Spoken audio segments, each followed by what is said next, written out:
Hey everyone, James Labrie from Dream Theater, and you're listening to or watching the podcast Talking into Infinity with JT and Brian. Enjoy this. These guys are extremely informative. I love their dialogue.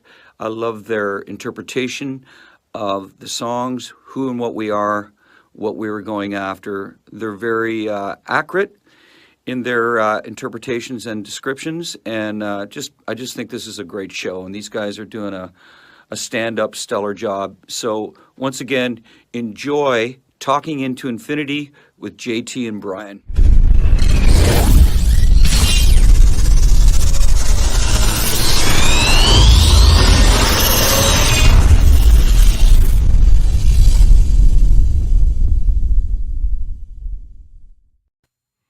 What is up, everybody? Welcome to another episode of Talking into Infinity, a Dream Theater podcast. I am your host, John. We are live on Facebook, YouTube, talkingintoinfinity.com, and the cmsnetwork.com. If you are watching on YouTube, please don't forget to click that like button, click that subscribe button, and smash the notification bell so that you are notified every time we go live. We are live at these four locations every other Thursday at 7:30 p.m. Eastern Standard Time, but our next broadcast will be our annual fan hangout show on Friday, December 30th at 7:30 p.m. Eastern Standard Time. So that one will be on a different day. Let's bring in my very good friend, Mr. Brian Hendrickson. Haven't seen you in a bit, man. How's it going? It's going good, man. So how long when did we meet? Now you were an original employee of Community CCRX, right? Before it turned into Member that? Health, yes. Member So Health. you remember, okay, so you were there like a year or something before I joined, I believe.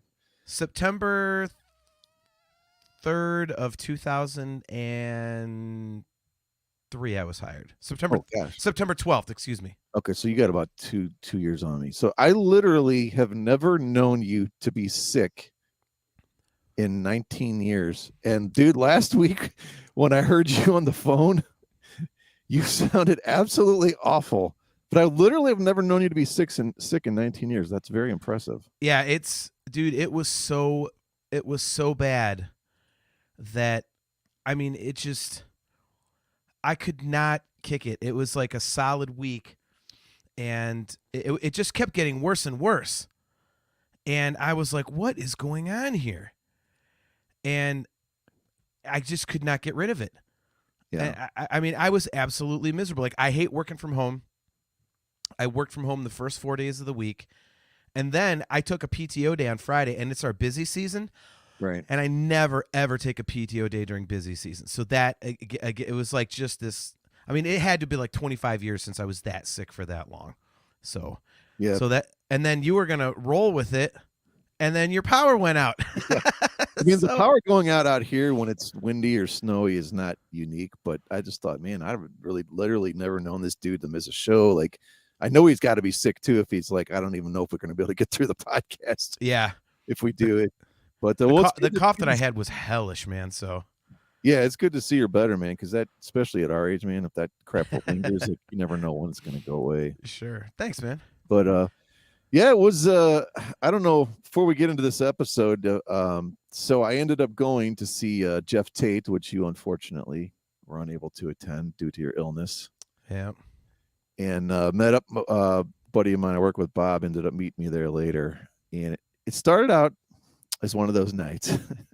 Okay. Where you walk in and about 10 minutes later, some dude who's all there by himself has decided you're going to be his best friend for the evening. Oh, yep.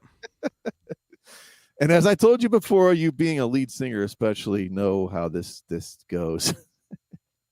Mm-hmm. Now, this guy, I'm guessing, I'm going to say 5. And again, I'm not saying anything about people that are short, whatever. It's not one of those deals. He was like 5'6", and I guess I'm being kind, right? Probably 61-ish. Originally from California. Believe me, I got his entire life story. Of course. So I wish I had taken a picture of it. So first thing he kind of is like, yeah, these guys are going to jam, right? You know, so whenever someone starts out a sentence like that at a concert, you know, have you seen him before? And it's like, he's one of those guys too. Like he's talking the entire time, and when he asks you a question, he doesn't really want you to give an answer. The Like, hypothetical. this is going to be really good, right? And I start to say, well, I've seen, and then immediately it's back on to him. So the first thing he shows me is this picture of himself with hair down to basically his waist, wearing like a sheet that says "Born to Be Wild." And he's like, "Yeah, this is right after the Steppenwolf concert in 1981 at the LA Sports Rink or something." You know, what I mean? Like, Oh my he's God. got this picture on his phone. And it gets even better. And then he's like, "Hey man, are you into bikes at all?" And I was like, "Well, not really." He's like, "I I'm a big Harley guy." He's like, I rode my Harley to Cedar Point and this and that. And he's like, "What about regular bikes?" And I was like, "Yeah." I said, "I'd like to ride my bike once in a while, but So he shows me this picture. Again, I wish I'd taken a picture of it. It's a picture of his buddy is on the roof of this apartment building, and he's on a Schwinn beach cruiser. Now, have you ever seen one of those? They're like the movies, the bikes people are riding around in the 50s and 60s. Yeah. Yeah. So one gear, right? He has this wooden ramp set up, and it's like a 40, I'm not even kidding, a 35, 40-foot jump. Bob can like testify to this picture. And his Okay. buddy took a picture of this guy mid-flight, like Evil Knievel, over this jump, like in 1984 or something. And this is what he's showing me. And I'm like, this is absolutely the most amazing, fascinating story I've heard in a long time. So from there, it's like we're that was after the opening band had finished up, so we're just kind of waiting around for Tate to start, and he's telling me all this and showing me these pictures, and I'm like, I can't wait till Bob gets here. I'm like, I have to show Bob this picture. Bob's like, his eyes are like, he's like, yeah, we got a new best friend or whatever, and he's telling all this stuff. Right. So he's like, do you know where the soundboard is at Beachland at the back there? Yeah. Okay, so it's like, it's kind of one of those places you kind of want to be if you don't feel like sort of just standing in the middle. You can kind of lean against it, Yeah. So he's like, hey man, I gotta go get another beer. Can you watch my spot and my beer here? So, Oh my so I God. turned into that guy, and I'm like, well, I'm not going Wow. anywhere. I'm still waiting for Bob, right? So Bob gets there and he sees the whole spiel and he's shaking his head and stuff. And then finally the lights go out, and it's like immediately the guy grabs his phone, holding it up like, dude, can you hold my beer while I film this? Are you kidding me?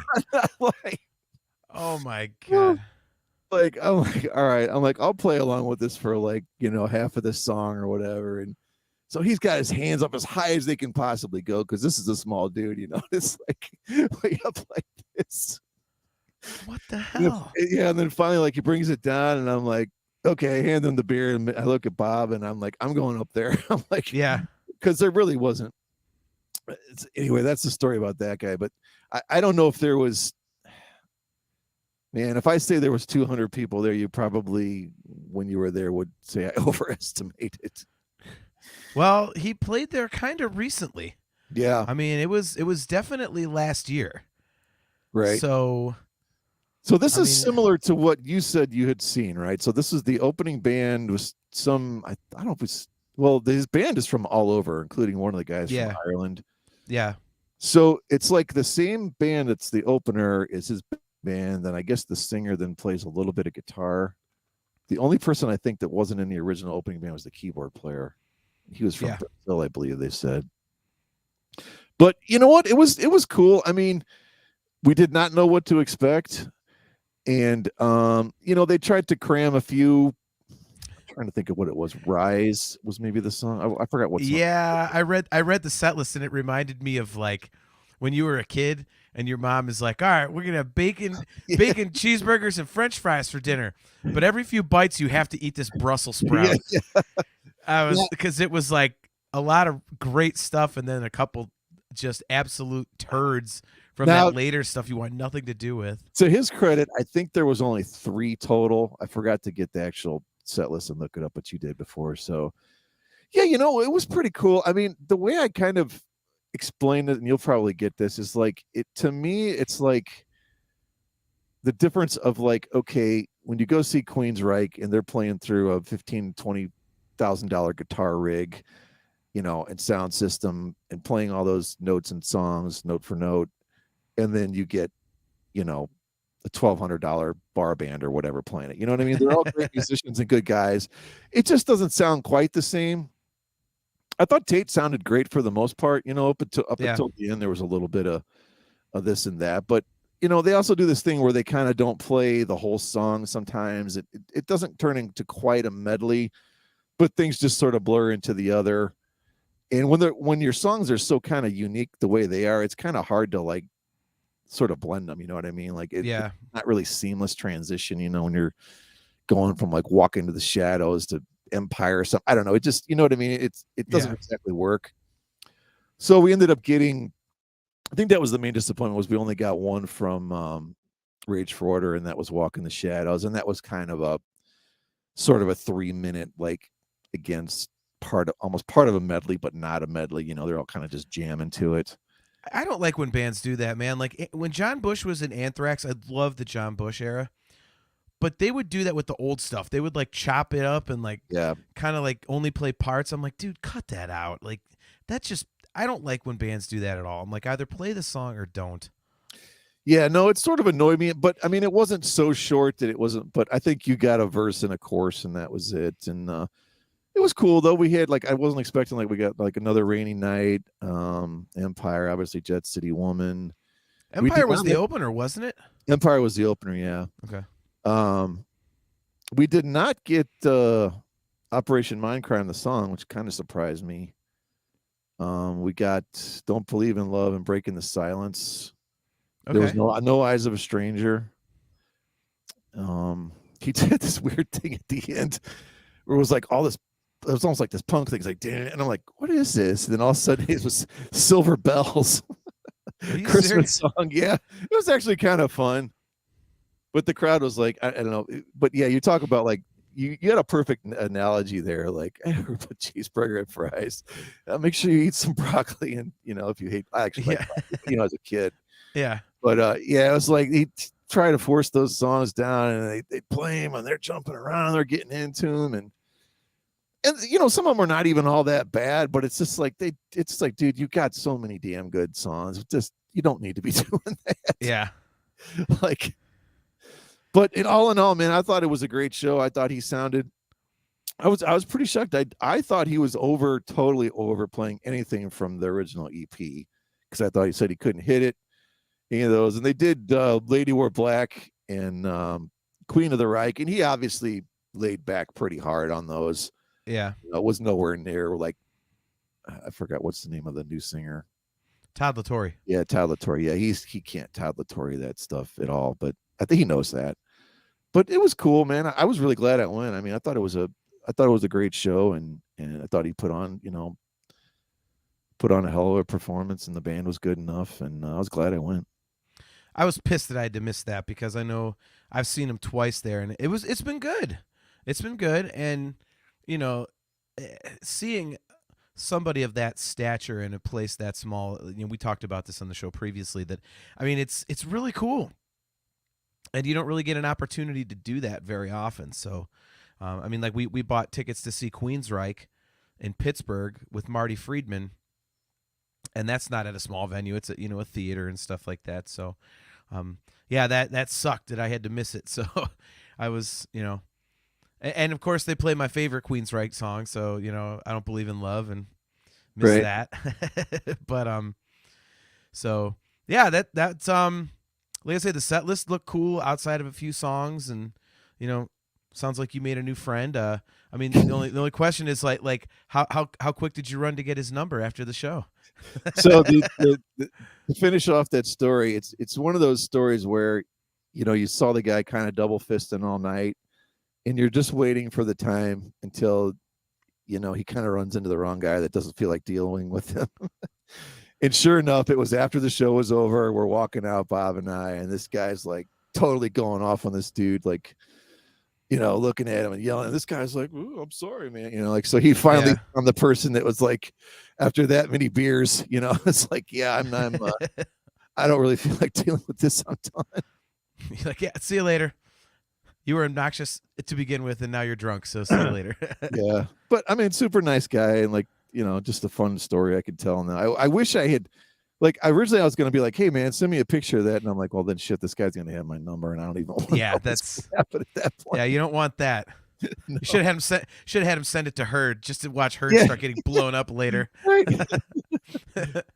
Oh my god. Here's my number. All of a sudden, Herd's like, "The hell is this text message?" Right. Next thing you know, you're not friends anymore. A week later. Yeah. So speaking of Queensryche, one of our favorite bands, we are doing the episode we were supposed to do 2 weeks ago, and thank you everybody for being patient with us. As Brian said at the outset, I was very sick, and he lost power at his house, so that show got submarine. So we're doing it now, but this is an idea that you came up with, Brian. We let you pick the idea for your birthday show because last episode would have been your birthday show, and you decided that you wanted to see what desert island album collection we would each choose, and we each picked 10 records, and you did have the caveat that you cannot have Dream Theater on the list. So yeah, I figure we talk enough Dream Theater on here, so it'd be kind of stupid to put those on this list. Otherwise, you're going to have 9 Dream Theater albums, right? I would have had Falling Into Infinity, go figure, and Score. So okay, those have been mine. So right off the bat, I am going to tell you that I cheated a little bit on my list.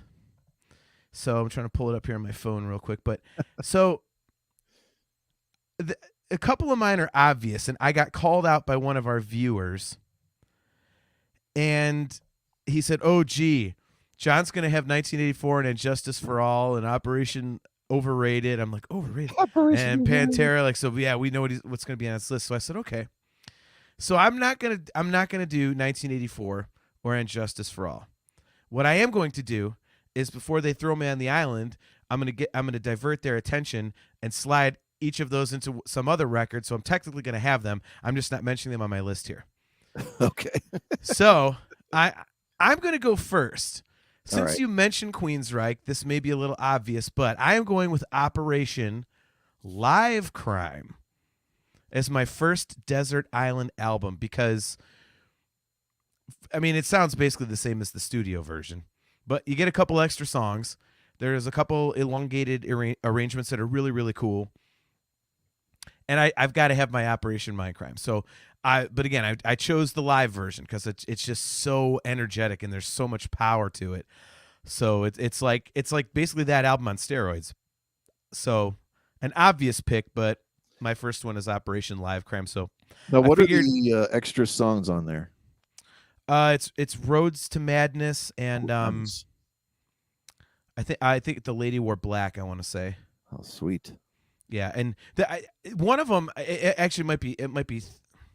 No, that's a different one I'm thinking of. But I think, oh yeah, the studio version, like the remastered version, has a couple songs. A couple of the Mindcrime songs live on there as bonus tracks, and one of them is oh god damn it, I'm drawing a blank. What's the empty room today? Oh, okay. The like Mission 22 or whatever, that little short dinky thing. I was like, what kind of bonus track is that? Like, that's the best you could do. Right. So that's pretty funny, but yeah, so I'm getting an obvious one out of the way for myself right away. So, and I don't have mine ranked, excuse me, in any order. So this is just kind of random, but yeah, my first one is Operation Live Crime. What do you have on your list, and did you rank them as you usually do, or do you just have them in any old order? You know what? I changed this thing around so many times that I'm not ranking them. Like, yep. So we talked before about it's kind of hard sometimes, stuff that you think has just been played to death. And I took an example, like literally one of my favorite rock albums of all times, still is, and used to be more so, was Def Leppard's Hysteria. But I have that on my almost made it list. Yep. You know, I can't even, if I hear Pour Some Sugar on Me, I almost become ill. If I hear, I don't know. Mostly the more ballady stuff, you know, I just don't want to, I don't know. They've burned it in the ground. You know, they burned it so bad for me that I just don't kind of want to, you know, it's like, oh, I can't wait to hear Pour Some Sugar on Me when you go to Def Leppard. Dude, Gods of War is on there. Like Thank you. That's my all-time favorite Def Leppard tune. That's what you're supposed to want to hear, you know. But not Love Bites, you know what I mean? Like, yep, totally agree. So I cheated in a way too. I went with some live albums to get me more songs, and I was thinking the same way you were. This is an album that came across I never knew existed until I believe we got DirecTV back in 2006 or something, or 2007, and they were broadcasting this live concert. It's Toto, Falling in Between Live. It's from 2007, recorded in Paris. This live video and the accompanying live 2 CD thing, if you actually get the CD, is one of the most incredible vocal musical performances I've ever seen by a band. Like, so good. And it features so it's got Bobby Kimball, who's the original singer, who was there, then left, then came back. The only other original member on this one is Steve Lukather, who's been with them since the dawn of time, the guitar player. Yep. Amazing guitar player. And it also features a guy on keyboards named Greg Fillinganes. Now, the most famous thing this guy ever did, he played all of the keyboard parts on the title track from Michael Jackson's 1982, or is it, or 83 Thriller. So like, wow, okay, like the Dare, he's like, he did all the synth bass parts, all the high pitches. He did the pipe organ parts behind Vincent Price's rap. He was Michael Jackson's musical director for many years. He toured with the Jacksons, did like the Victory Tour and things like that. I didn't know any of this stuff about the guy. I just remember seeing the concert and listening to it. And this guy's just amazing. I mean, he's worked with everybody from like Stevie Wonder to Herbie Hancock. And his keyboard solo in this thing, it's like this jazz blues fusion, 4-minute, just ridiculous, so cool. And it's not even really solo because the whole band's jamming with him too, you know. But it's just some incredible songs on here. It's Falling in Between, Caught in the Balance. Like, if I played some of these songs for you, you'd be like, oh my God, these vocal performances are just soaring. Right. Toto's one of those bands that, like, the song Africa, I don't know what that has to do anything with the band, because it just doesn't. I mean, there's hardly even any guitar in it, really, you know. And it's like, it's not what that band is about, you know. They're more towards like the Hold the Line, Rosanna song Pamela. You probably don't know that one, but it was one of their hits. Mm-hmm. This really cool song called King of the World. There's also another one. I can't think of what the name of it was. It's the one that Steve Lukather sings. It's got these really worldly, like, drum beats to it and stuff. Bottom of Your Soul. It's just really cool. This cool kind of in and out Asian sounding keyboard parts. You know, it just sounds like a big world music meets rock meets fusion. And it's like, I don't know, it's probably a total of music and just incredible musicianship. The vocals are great. And very cool concert. If you ever can run across, just check it out. I'm sure it's on YouTube. Yeah, I'll check it out. Speaking of things that are very big and sound very big, you might say that those things might be mammoth, which leads us to the next album on my list. This one probably is not a surprise either, but I am absolutely in love with that Mammoth WVH record, the first album by Wolfgang Van Halen. It sounds great. The songs are so well crafted. There's melody for days on that thing. I mean, it's like a perfect record for me. I was so pleasantly surprised when when that album came out, because I was so looking forward to it. And you hear Eddie, of course, was excuse me, apparently I'm not completely over being sick. You hear Eddie like saying it doesn't sound like anything you've ever heard, and and I was like, okay, well, what's this gonna be? And then when they dropped, the first song, which I always forget if it was "You're to Blame" or "Don't Back Down," but whichever one it was, I was like, holy shit! Like, well, actually, it was "Distance." I think was the first thing that, Distance. and I was like, wow, this is, oh my God. And right away I was hooked, because the video and the song blend so incredibly well. I've never seen anything blend the emotion of a song with the video itself like that before. So I was immediately hooked. And then, like I said, they put out, You're to Blame and Don't Back Down. I was like, oh my God. And then I got the record, and the whole damn thing was just unbelievably killer. So I listen to that record at least once a week, and I can't wait to see him on tour again. I saw him twice, and it was fabulous both times. And the songs on the deluxe version that he just put out digitally, they're really good. And I'm just ready for some more Mammoth. But until then, unfortunately I won't be able to get it because I'm on a desert island, and I'll have to stick with the first one. So the second record on my list is the Mammoth WVH self-titled release. So that's number 2 for me. What is next on your list, which we have not ranked at all? Well, before we get to that real quick, when I heard The Distance, I loved the video. I thought the music was like good. I thought it was, a little bit formulaic and repetitive. And I was just like, I was really curious to hear the rest. I was blown away as well. Because for as long as it took for this to come out, it seems like you're just like, there's no way this is going to live up to it. Like, I don't know. My expectations of this were very, very low, and he Sure proved me totally wrong. I just thought it was like such a long wait on this. I'm like, I don't know, but yeah, I love it. Like that song, Think It Over. I absolutely love that song. That's my favorite song on the record. Yep. Yeah. My favorite song too, probably. You're to Blame is great.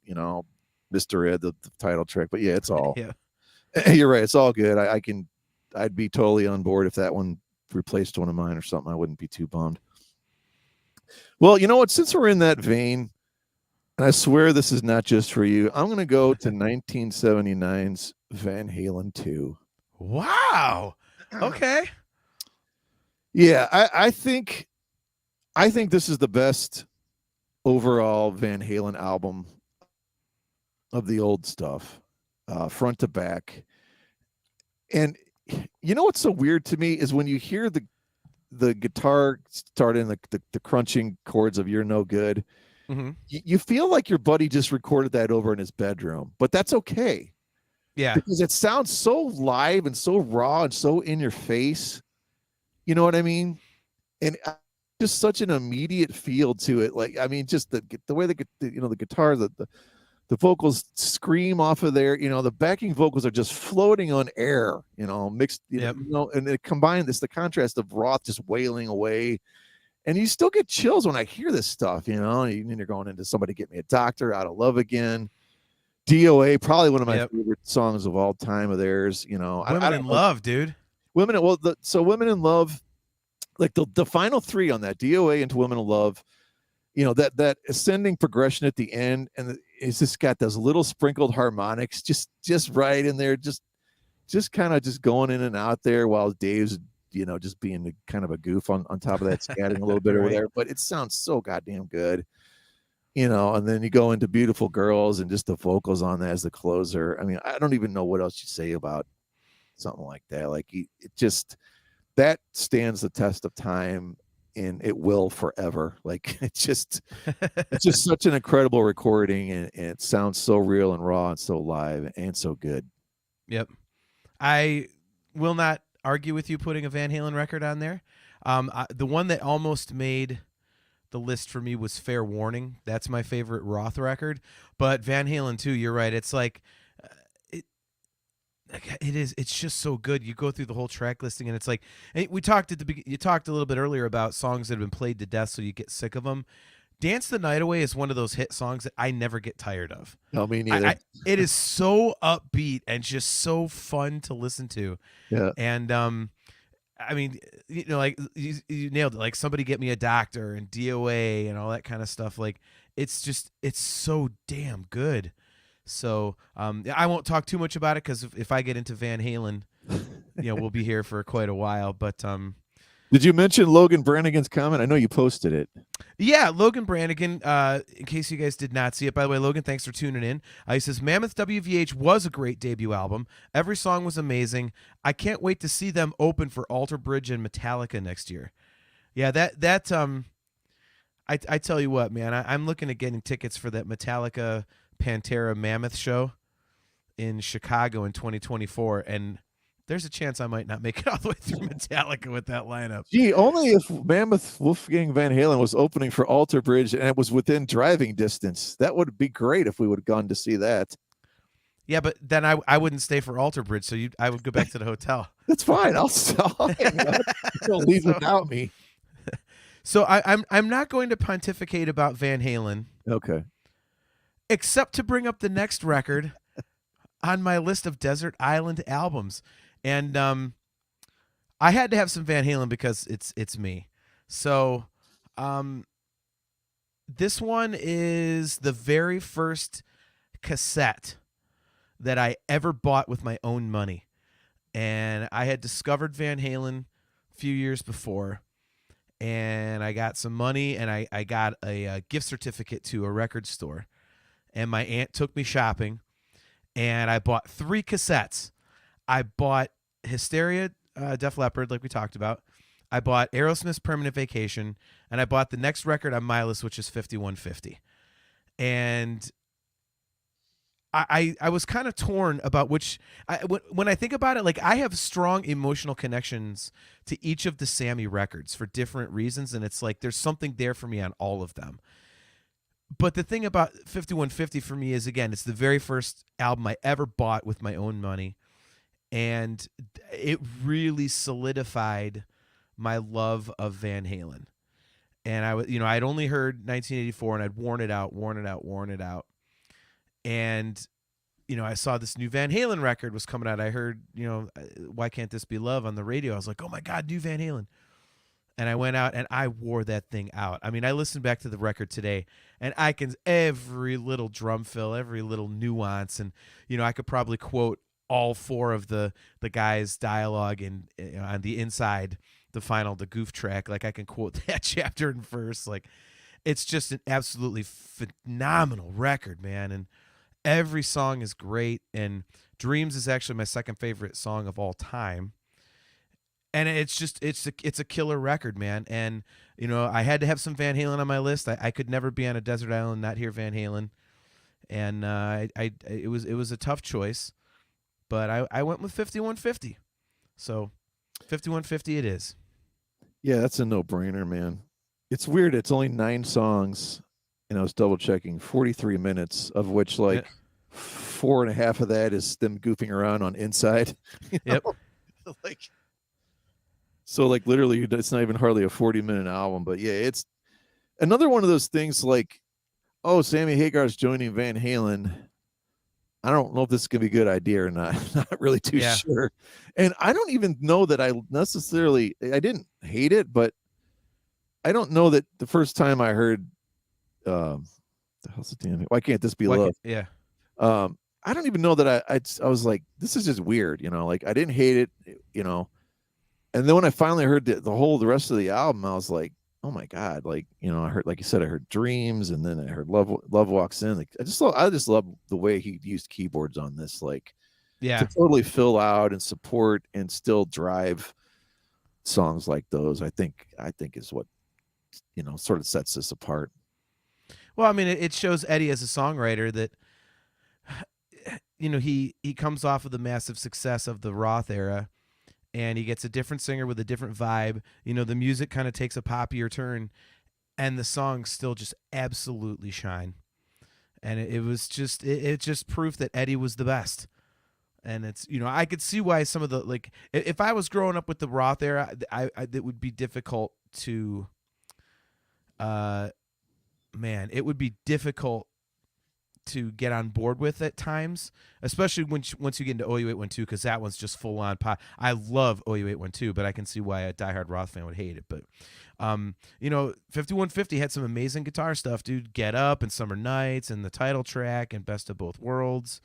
So all right, before we get to your next album, we do have a comment from John Toburin. Good to see you, man.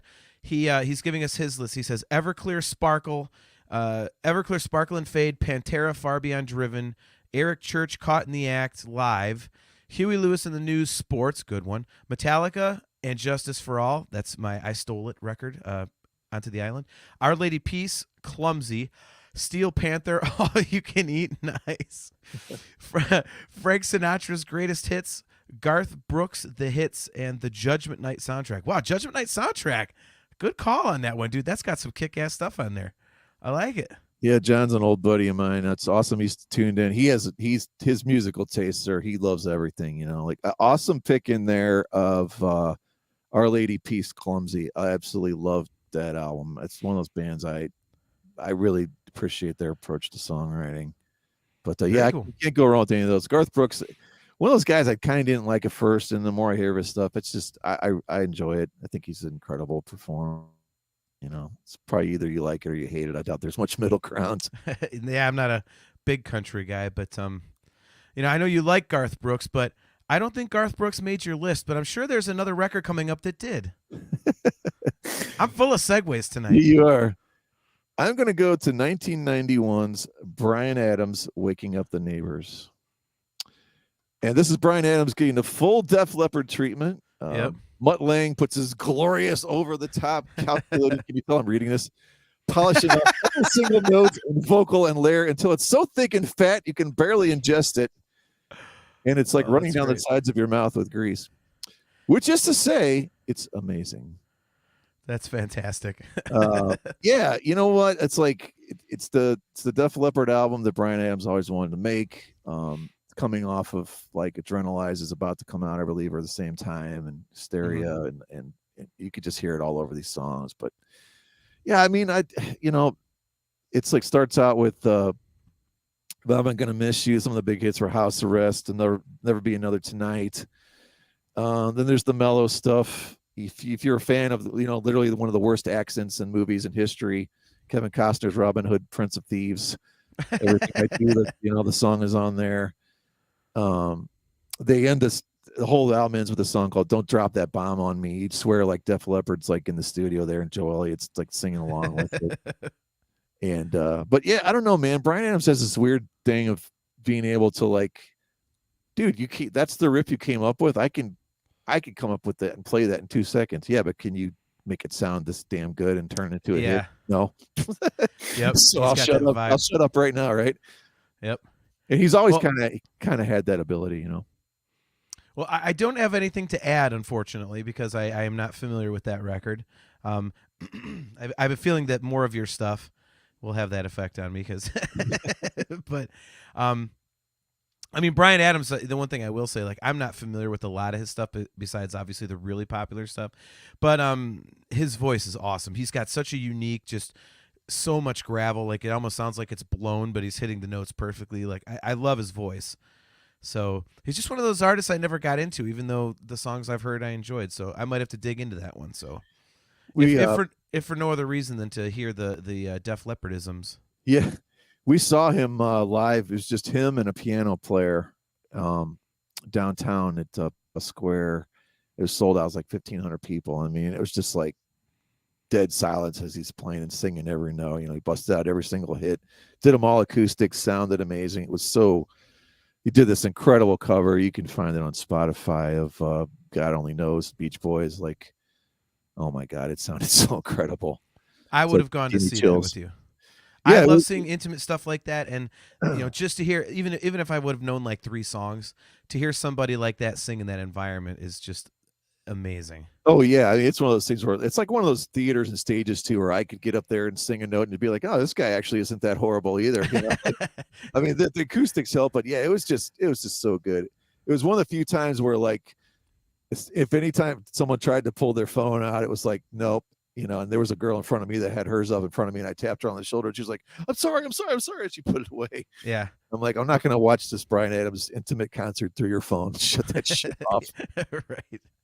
So speaking of guys that could sing their asses off, my next choice, and I do have some weird ones on here. So, this is actually the debut album by Chris Daughtry.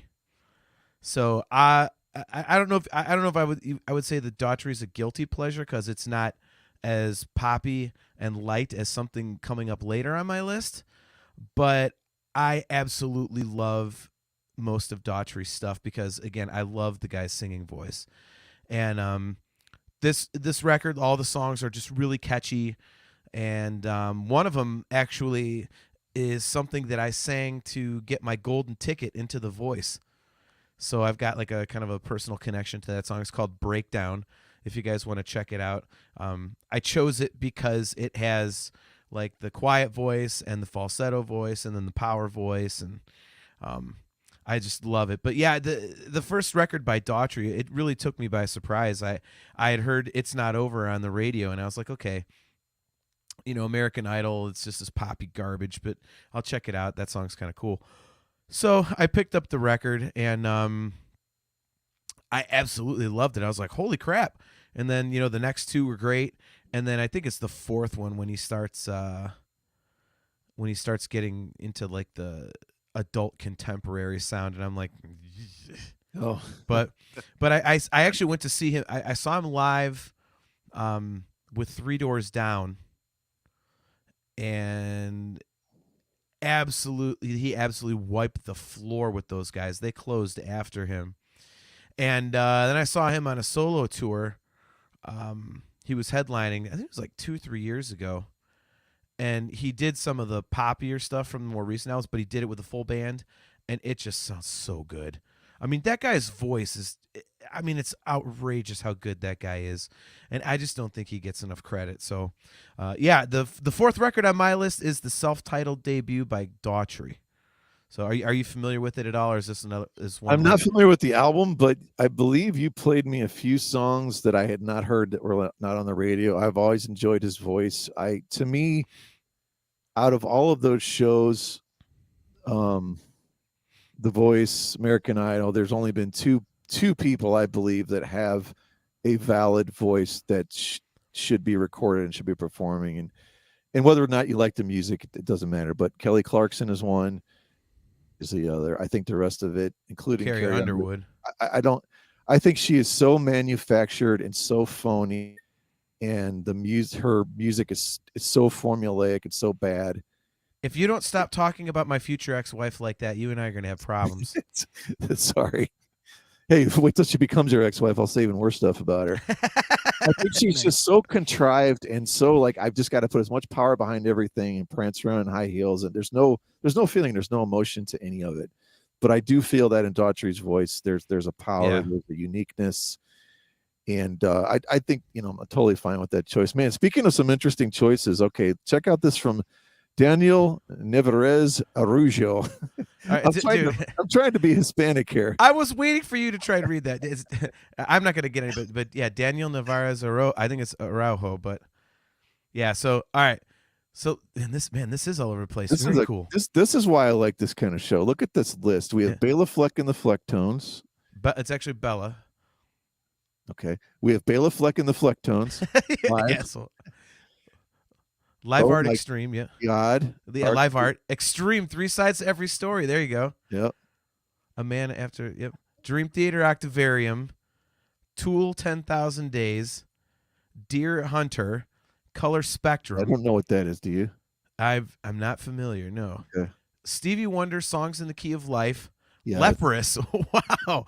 The Congregation, Pearl Jam 10, Genesis, Selling England by the Pound, and Meshuggah, Obzen. Damn. That is an awesome list. I feel like my list sucks now compared to that.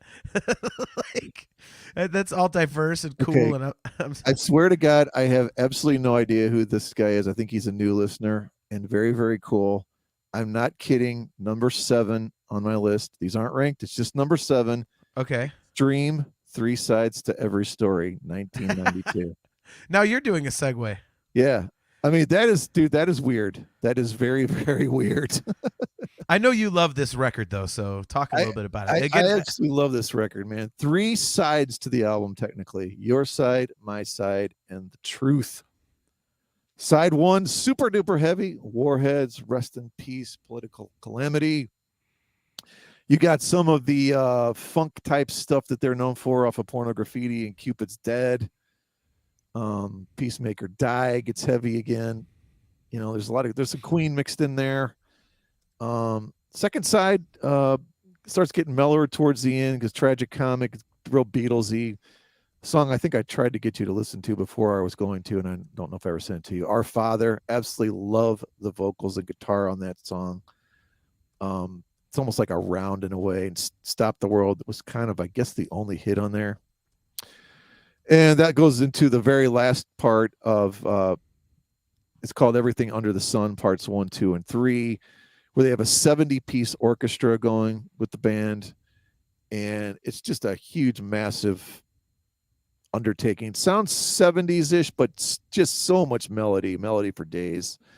And I think one of the most criminally, I won't say it's underrated, but there's a difference between underrated and overlooked, right? Yeah. I think a lot of times we confuse the two. It's like, oh, it's especially like even with Dream Theater. Oh, well, this album's underrated. No, it's not. It's Dream Theater. It's overlooked maybe, but it's not underrated, right? Yeah. I think this is a very criminally overlooked album, and I'm so glad that this dude put his on his list along with all his other great ones. Well, there you go. Yeah, I'm not really familiar with it. I Extreme is a band I've tried to get into, and it just hasn't really hit for me. So I'm not overly. No, I know Porno Graffiti a little bit, but like Toto, it's like you hear more than words, and you're like, you hear Africa, like, oh, that's like, no, that's not. It's such a horrible representation of what the bands really are, And yeah, and the other interesting thing about this is this was entirely basically produced by Nuno Betancourt, which I guess I didn't know at the time. I mean, so not only is the guy just a monster player, great singer, composer, arranger, and yeah, he produced this as well. Oh, all right. Well, speaking of guys who produce, the next record on my list is the first record by Bruno Mars, of all people, Doo-Wops and Hooligans. It's another guy. I love his voice. I'm not a big fan of this of his stuff after the first record because it kind of gets, too much of the, hip hop type, lyrics and stuff. I'm like, yeah, whatever. But the first record, man, all the songs are great. There's only one song I really don't like. But I mean, the rest of it is just phenomenal. I actually, there's a kind of like a reggae tune on there called Liquor Store Blues that I sing a ton of when I do acoustic shows. And I love Bruno Mars's voice, man. And there's like, he gets so much feel in there. And if you're into that stuff at all, he has put out some acoustic versions of some of the songs on the record, and they're really, really good. So it's just, I guess you could call Bruno one of my kind of guilty pleasures. Like I would never go see him live just because there's not enough material there that I would get into. But the songs on this first record are just really great and really catchy. And going back to something I said about Daughtry, one of the Bruno songs on this record is the other thing that I sang to get into, to get my golden ticket, to get into The Voice. When I tried out in Philadelphia, I sang the chorus for Grenade, the opening track. So kind of a personal connection there with that. Every time I hear that song, I'm kind of like, wow, man, like it just brings me back to being in that audition room with, 9 other singers and a couple producers and stuff. And it's just a good memory to have, you know what I mean? So it's definitely something that's kind of close to my heart and everything. And I just really enjoy the rest of the record. So yeah, Bruno Mars, Doo-Wops and Hooligans is the what my 5th one on there now? Yep, the 5th record that I have chosen. So what do you have? Real quick to piggyback on that, man, I'd never heard Liquor Store Blues before until I heard you singing it, and I was like, what the hell song is that? You sound awesome on it, dude. You sound amazing on it. And I listened to it, I was like, this is a great song, man. It's so weird. Yeah, I'm not shocked you put that on there because I know how much you like that from what I've been told. Yeah, it's such a catchy record, and I listen to it all the time still. So, all right. So the 5th one on your list is basically in that same vein. I'm going to 2013's Kill Switch Engage, Disarm the Descent. So this is one of those bands that I don't understand why you can't get into, but I guess it doesn't matter. We all have our... I just haven't listened to them a lot. Okay. So this is the return of Jesse Leach after Howard Jones leaves, and I've long been on record as I don't think there's a more powerful voice in metal than Howard Jones belting at the top of his lungs in a clean vocal style. It sends chills down my spine. And the first couple albums that had the original singer Jesse Leach were more hardcore, metalcore, whatever you want to call it. He wasn't doing a lot of singing; it's mostly screaming. Well, he comes back on this one, and man, it's just loaded with melody, and he just sings with such incredible power. And the clean parts, there's still a rasp to them, but the choruses are just. I mean, I don't know how. I've seen them live. I'm trying to figure if it's twice or three times now. And the guy I don't know how he does it live. I literally have no idea. I mean, I can't. I mean, the power that he puts into these songs, but there's so much melody, and the way that Adam D bounces these guitars around with these incredible, metal harmonies on them. It's like this perfect mix of growls and screams, huge choruses, these breakdowns, and they just have this art form of these chugging guitars, and then they put enough of the little metal harmonies in there. It's a Maiden-y Queensryche kind of thing sort of mashed in there, but it's metal. And they never give you a song that's more than 3.5, 4 minutes, maybe. They know when to cut their losses. They almost always have a breakdown in the middle, but I don't know, like the hits on here, In Due Time, slow song called Always, which I think was a tribute to somebody's brother in the band. But I mean, just a song called The Turning Point, tribute to the Fallen. These are just big giant anthems that they still play like half of this album when they tour, because it was just such a return to. It was a return, but it was also kind of a new beginning for the band, and they were able to take the success that Howard kind of brought them to and bring Jesse back and even go forward with that. And he's talented enough now that he can sing some of the Howard stuff too. Right.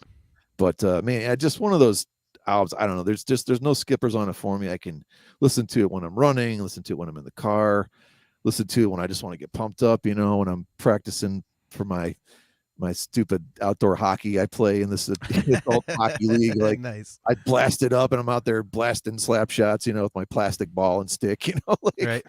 I don't know. It just pumps me up, and just seeing them live twice now, and they just don't disappoint. Well, going back to a record you mentioned earlier, before I move on with my list, Logan Brannigan says 3 Sides of Every Story has a lot of great songs. The 3-song suite is masterful. I'm not a huge fan of the snare sound on the album, though. Not as bad as Saint Anger, but not a fan of it. So yeah, I'll have to go back and listen for that snare now. Nothing's in that level. Yeah. Let's be honest. Everyone calls it a trash can, but I've heard better trash cans. So, yeah. But speaking of trash, my next list could be considered Hollywood trash, and this album is considered one of the greatest debut albums of all time, and I think it sold something like 20 million copies or more. It's like double diamond or something insane. But I'm going with Appetite for Destruction. Again, this is just a record that I think is basically perfect. Every song is just incredible. And again, the theme on my list is, I realized, is melody. And as we talked about, like an emotional connection or a very strong memory or feeling. Like I'm getting a strong emotion or feeling when I listen to the record. I'm one of those people that, like, my first listening experience, like my surroundings, emotionally and physically kind of imprint themselves on me, so that when I listen down the road, I kind of get that feeling back. And it's to the point where, like, when a record comes out now by a band I like, I specifically pick a place to go driving around where I know it's like I like the place. Like, it's generally the metro parks, for example. Like, I'll drive in the metro parks and just kind of like take that around and listen to the new record that I buy. And Appetite came out in 87, so I was like 11. And it was one of those records that, of course, I was not allowed to get. And my dad would have kicked he was already pissed off I was listening to rock music of any kind. But if I showed up with this thing with skulls on the cover, and I'd have been screwed. But a buddy of mine at school had it, and he ripped a copy. He ripped a copy of it for me, and I listened to it, and I was like, oh my God, this is good. Because when I heard Welcome to the Jungle on Headbangers Ball, I was just hooked. I was like, holy God, is that good? Yep. And then, 11-year-old kid, and I'm on the bus listening to. We were on a field trip when he gave it to me. We're on this class field trip, and the second song comes in. It's so easy. And those lyrics come in, back up. I got a use for you. Besides, you ain't got nothing better to do, and I'm bored. And this kind of thing. And I'm a kid. I'm going, oh my God, I'm listening to stuff I would be in so much trouble if my dad knew I was listening to it. So I felt dangerous listening to it and everything. But as the years went by, and I got so even more into the album, you just realize like what an incredibly well written album that it is. And one of my favorite things to do is to kind of listen to it with like one earbud out and kind of listen to it with the left ear and then listen to it again with the right ear. Because Izzy and Slash are always doing something different. Yep. And like the riffs that you can sing to, like you sing the main riff, it's actually two separate guitars doing two separate things to combine to make that riff. And like I've always loved that about the album. And it's like dirty and heavy, but there's so much melody to it. And you could just sing every chorus, and man, like My Michelle is just one of the sludgiest things I've ever heard, and I just love that song. So Appetite for me is a record that I just can't let go of. It's so good. And quick funny story, it's kind of Out to Get Me is kind of like a joke in my cover band a little bit, because my drummer, when he was told the story when he was a kid, at the end when he's like, I'm fucking innocent, he thought he said I'm fucking air sick. so now whenever if I blow a lyric on stage, you'll hear one of the guys holler out, I'm fucking air sick. Like, and so it's become kind of like an inside joke with our band about that song. But yeah, so Appetite for Destruction, man, I love it. I'm quite sure that you enjoy it as well.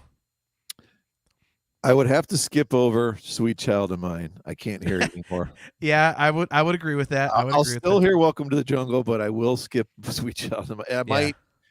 I could probably get through half of Paradise City is too. But look who's checking in. Adam Rishaw. He says, hola, gentlemen. Been too long. What's going on, man? Good to see you. Thanks for checking out the show, dude. Hope all is well with you. So, anyways, yeah, Appetite for Destruction. I derailed us with Adam. An old friend tunes in, and no, it's cool. That's great to hear him. I'm going to mention him and his awesome podcast as we get towards the end of my list here. Okay. We'll see. What is next on your list? Next on my list, I have the 1989 self-titled, which they only did 2 albums, Bad English. I got to get my John Waite. I didn't know they only have 2 albums. This is another band I'm not familiar with. So yeah, only had 2 albums. That was the one of those where, depending on who you believe, I guess John Waite Neil Schon and Jonathan came to blows. I don't know if this was what Journey was sort of off and on still, and maybe they just got sick of being around each other or something. But because it was like, well, John had problems, and John's like, no, that was with Neil and Jonathan. It had nothing to do with me. But anyway, yeah, I mean, so the leadoff track is from the incredible 1980 something movie, or 1990 movie, I guess, something, Tango and Cash. It plays at the end there, Best of What I Got. Love that song, man.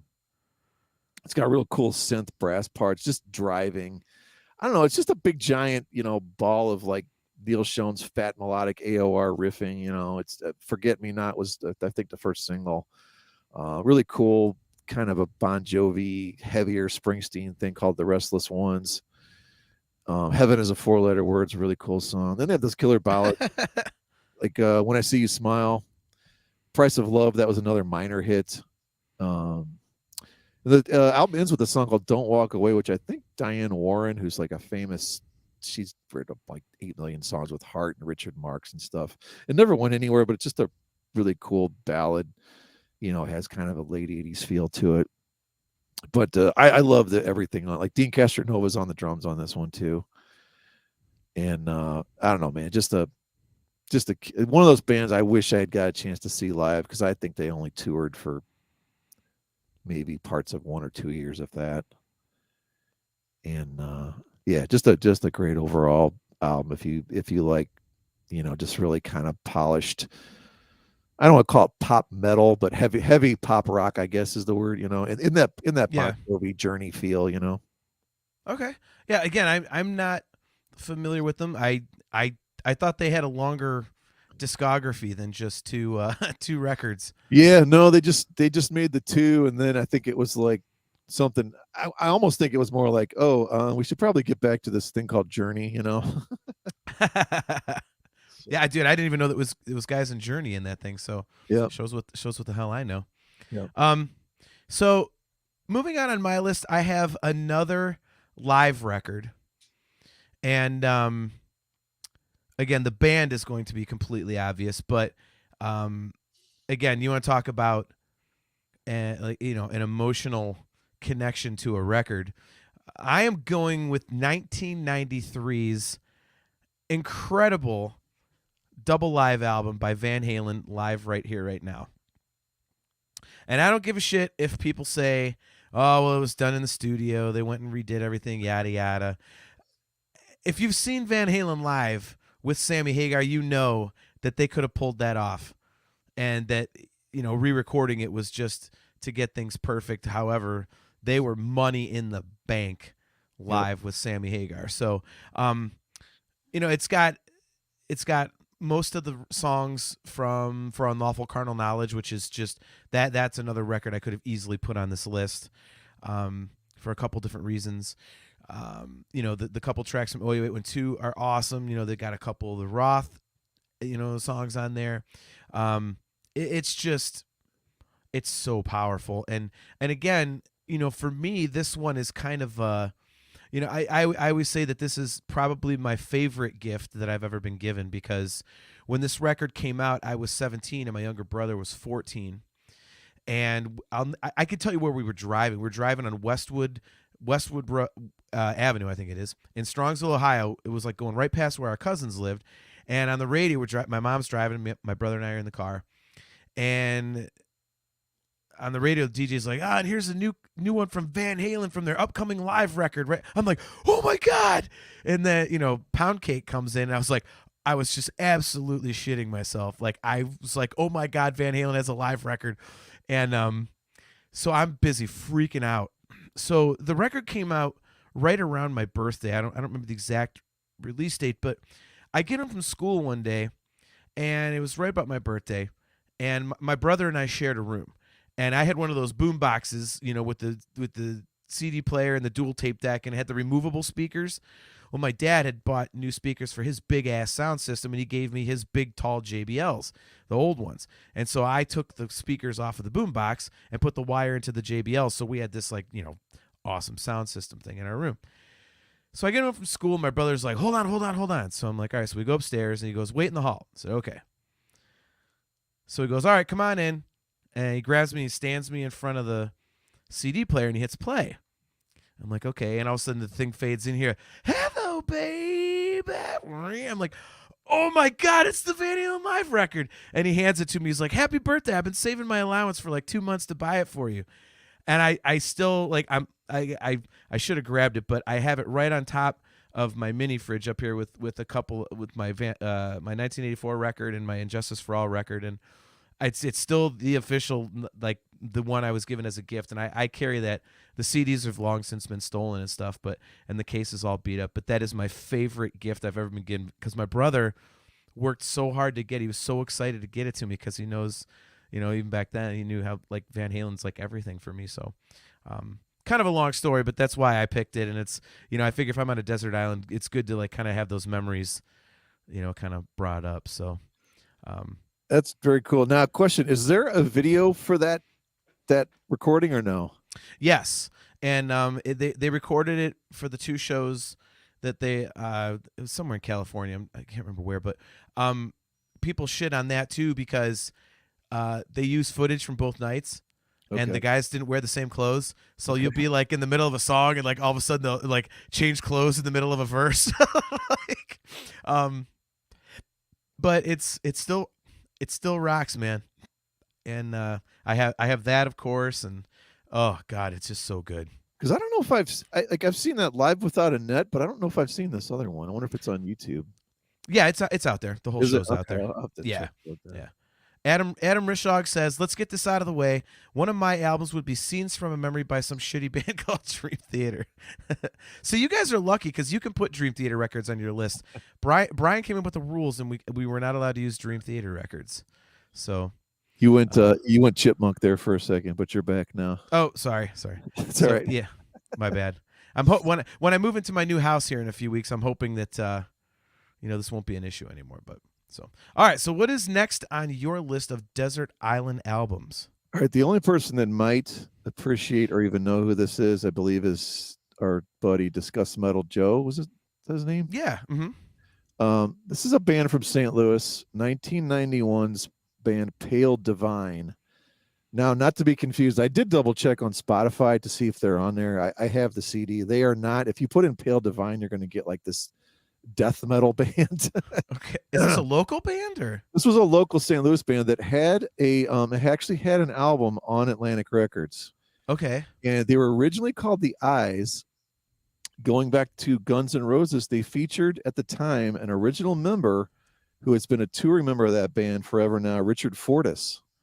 Really? Okay. Actually, he was the original guitar player in The Eyes and Pale Divine. And I don't know that you would necessarily dig this album. I think you would appreciate the songwriting. It's kind of a mix of U2 meets the Psychedelic Furs meets Toad the Wet Sprocket. It's kind of these haunting, jangling, echoey guitars. I really love the singer. It's very Psychedelic Furs. Also, Richard Fortus went on to form a band called Love Spit Love, which I absolutely love. It was kind of a similar thing with that sort of thing, but they also had like the echoey guitars, more like The Cure, and enough little keyboards things going on here and there. You would absolutely hate the guy's voice.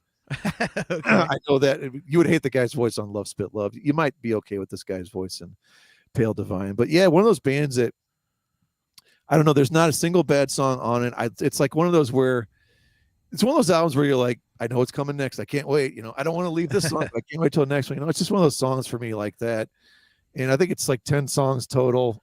They had one video, I believe. I think it was for a song called My Addiction or another song called The Fog. It was on that. What was that show? Was it 120 Minutes? You remember that? That was like the alternative MTV. Oh yeah. I think they somehow got on there, but they came out at a time when grunge was coming, and I don't think anyone had any remote idea what to do with them, so they probably never even had any type of a prayer. The original singer still plays around St. Louis, and I think they've tried to do reunion shows once in a while. But yeah, it's Pale Divine. It's called Straight to Goodbye. They literally have one CD on a major label. I don't think they ever did anything else. I have the CD, thank God, because otherwise I would. You know what? Another thing that really hit me when doing this, I ended up going through my whole CD collection, and I realized, man, I miss the old days. I'm gonna sound like get off my lawn guy here, but I miss going and buying CDs, and having that product and like seeing that and being excited and not like, oh, well, we leaked the first 9 songs now. Well, there's no point in me buying it. I mean, I'll go full disclosure here. I haven't even bought a Dream Theater album since The Astonishing because I just haven't gone and bought them, I mean, does that make me a horrible fan? I mean, I've supported Yes. Hey, I've gone to the concerts. I bought the merch. Look, man, if you want your favorite bands to keep making music, I know. you pay them to do so. I know. Well, in the past, I used to download Alter Bridge. I pay to download all their albums and stuff, and I should, I guess, go back and pay Dream Theater to download the albums. But I don't know. I have the monthly Spotify thing, and I feel guilty about it. But I'm just like, you know what I mean? Though I miss that.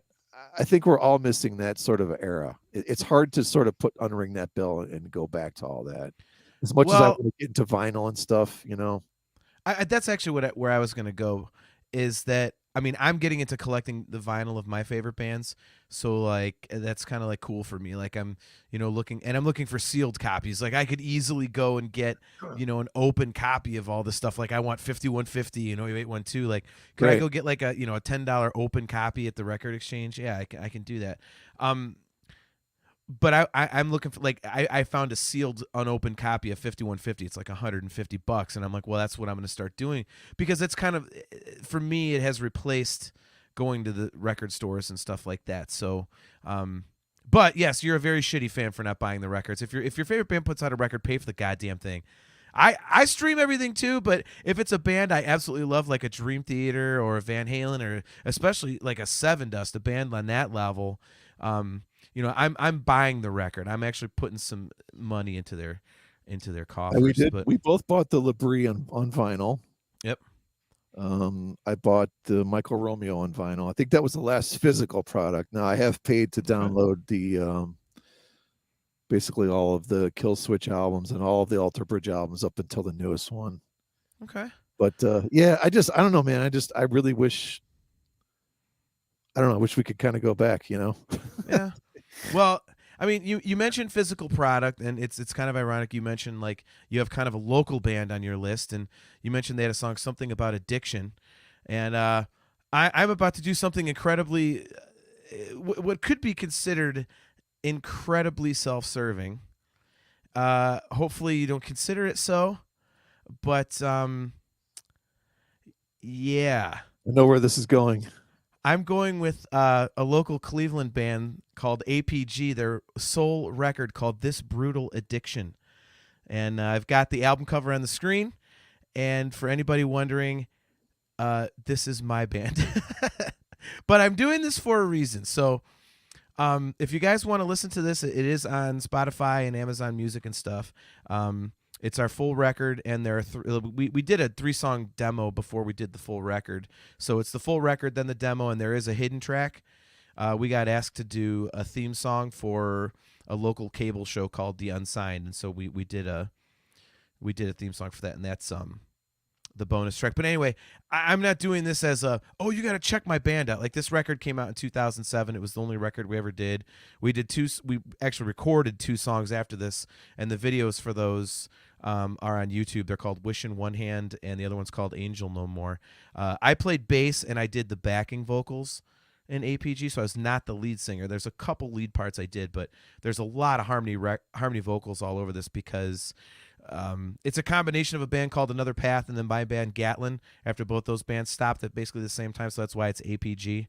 And we had 2 guitar players, we had a drummer, and we had 2 lead singers but no bass player. And I was like, well, I play bass, and like, I have a higher range than the other singers, so this works out perfectly. I'll play bass and do harmonies. And we just decided, hey, let's throw harmonies all over this goddamn thing. Like, let's just abuse the 2 lead singer thing. But the reason it's on my list is not, again, I'm not trying to promote, my record, but I'm very self-deprecating in anything I do musically. I've got 4 Gatlin records, and my little claim to fame is that I showcased for 15 major record companies in March of 2003, New York City, and I got real close to getting the deal and everything like that. I got to do some really cool stuff, but I always heard the flaws in the music that we wrote.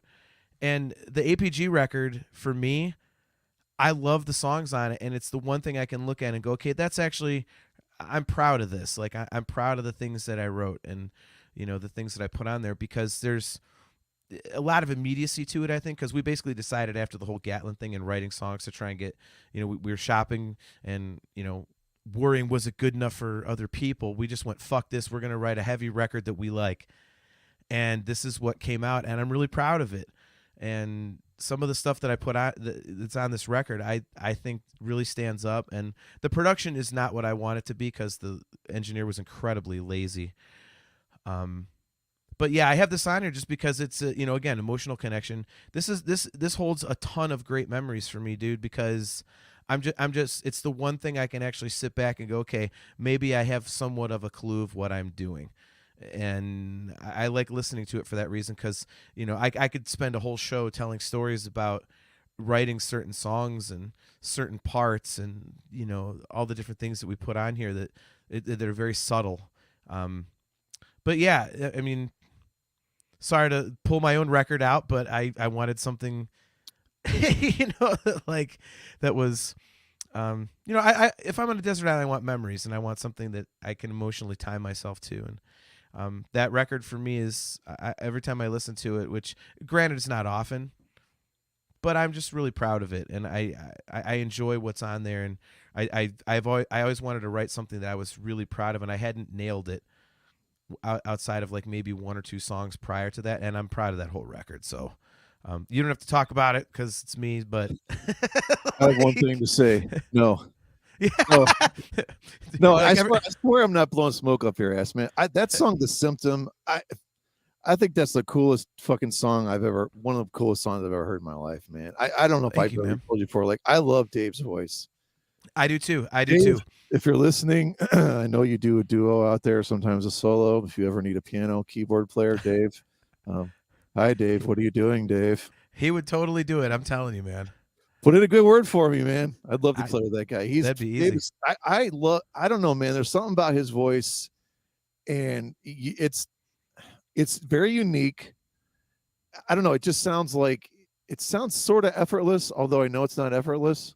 But it's very hard to have somebody local send you. And I remember when you did the other two new songs, you actually sent me copies. Yeah. And I'm trying to remember if I had already heard. I think I had already heard this. So I figured it was going to be good, but it's kind of those things like, oh, here's a couple new things I do with my buddies. Like, check it out, and you're like, oh boy. Dude, Yeah. I mean, I'm not blowing smoke up your ass. Like, everybody, check out this APG stuff. Like, and those other two songs you said are on YouTube. On YouTube, yeah, they're called "Wish in One Hand" and "Angel No More." Yeah, and I remember again, Angel No More. That was a killer song too. I love that song. I was like, oh my god, you guys did this, and it sounded like a pro thing that should be, that you guys should have been Tour 7 Dust or something. Like, I mean, I thought it was good. And again, I'm not just, and I'm jealous in a way because you have something like this, and I really don't have anything, and it's fine, But this is very cool. Like, this is good stuff. Check out APG, Brutal Addiction. Check out The Symptom for sure. I mean, the rest of it's great too. But thank you, man. Yeah, dude, Dave was awesome at writing melodies, and he and I produced the vocals, and I mean, he and I just had this sense of melody. He wrote stuff immediately that was just so catchy, and I think all the choruses like are just really really big, and I'm trying to get a hold of the tapes. I'm trying to track down the engineer because he kind of had a falling out with our guitar player who engineered it with him, and haven't seen him in years. But I want to reamp this stuff and give it modern production. There's nothing I could do about the vocals, but the guitars and drums, I would love to have them big and fat because I think this record would just absolutely slam. There's some heavy stuff on here. It's funny too because like when I think about that Wolfgang Van Halen album, like that's what this is. Like, you know what I mean? Like you nailed it. You said immediate. I'm always a fan of like stuff that like right away hits you. Like, wow, like it's not superly overcomplicated, but again, it goes back to that. Okay, yeah, John, I could have came up with that riff and that melody line, but I couldn't have put them together the way you guys did. You know what I mean? Like, and I'm not saying it's simplistic in any way either, but yeah, it's a cool project, man. Thanks, man. I appreciate it.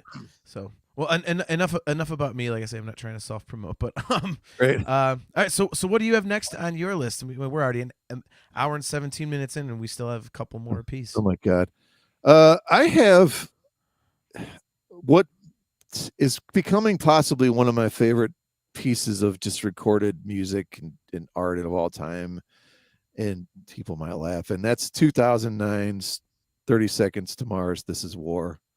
Wow, okay. I think it is just an absolute masterpiece.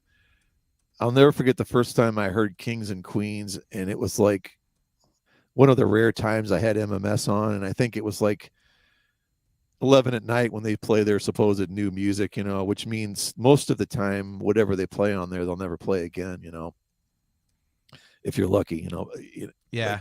But this was such a huge hit. But I remember like, and I don't even know if I knew for sure what they were saying in the chorus. So I was like trying to search. I'm like, what the hell? Because I didn't get the name of the band. I didn't get the name of the song, and I'm like, this is the most epic sounding. Like, it had a very, I'll say almost a Def Leppard, just in the massive scale of those vocals and everything. You know what I mean? It had a Gods of War feel to me. You know what I mean? Like it just like, I don't know. It's one of those songs I can never get tired of it. I don't care how many times I hear it. Like, and then you go like with the title track on there, and one of my favorite songs of all time is that I guess you pronounce it Vox Populi. Absolutely love that song. Okay. the way they're able to mix keyboards in there. That Night of the Hunter has that synth. It's called it's like a synclavier sound. It's the same sound that's in Why Can't This Be Love? It's like that Yeah. you know what I mean? It's in the Cars. Whatever the hell, Let's Go. That same sound is in there, but they somehow Okay. they just put that in a 5-minute song. And I don't know. Jared Leto's vocals are they're just otherworldly, and it's just a band that I don't know what they're doing now. I feel like they totally lost their way or just don't give a shit. But for that moment in time, that snapshot of that entire album, I think is just incredible. Yeah, I mean, Jared Leto is a complete weirdo, so I'm always a little hesitant. Like, I'm never a big fan of guys that are just complete creeps, just strange, odd dudes. It's weird Right. to me. But I will say, like, I'm not overly familiar with 30 Seconds to Mars, but it's one of my all-time favorites. It is, and some of the stuff the guy sings is just like, I don't know how the guy gets through a live performance, because some of the notes he hits are just brutal, and he holds them out. I mean, man, it's Yeah.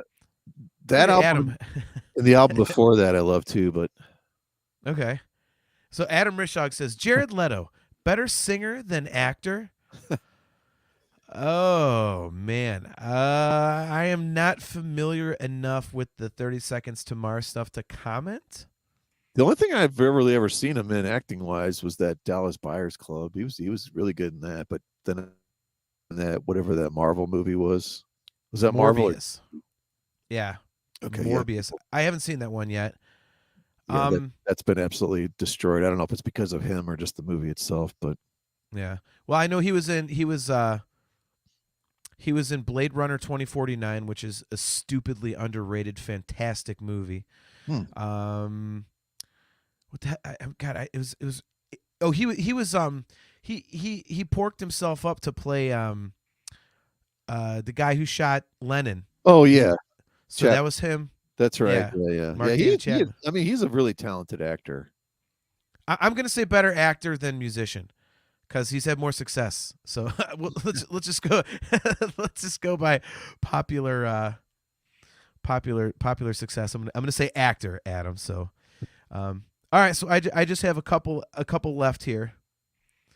So, Chastity Crawley's chiming in. Good to see you again, Chastity. By the way, I'm going to email you and set up a test broadcast so we can do our fan hangout thing when you co-host with me.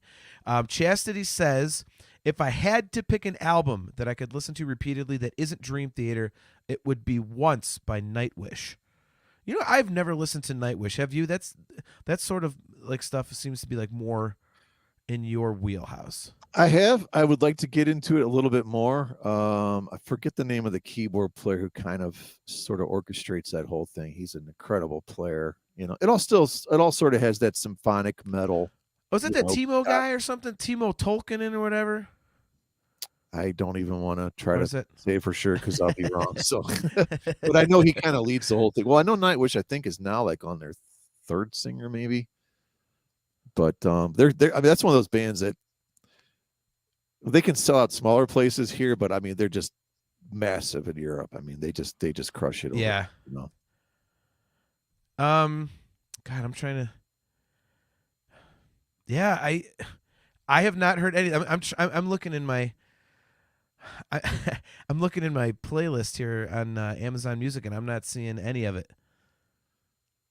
Yeah, so there was Endless Forms Most Beautiful. I think I've heard some stuff from that. I think that was an album. I don't know. They have some live stuff too. Yeah, it's a really cool band. I mean, it's huge. It's like operatic symphonic metal with the chick singing. Okay, we'll have to check that out at some point. I did. Adam's asking about APG in the chat, so I did put the YouTube link to Angel No More in there if anybody wants to check that out later.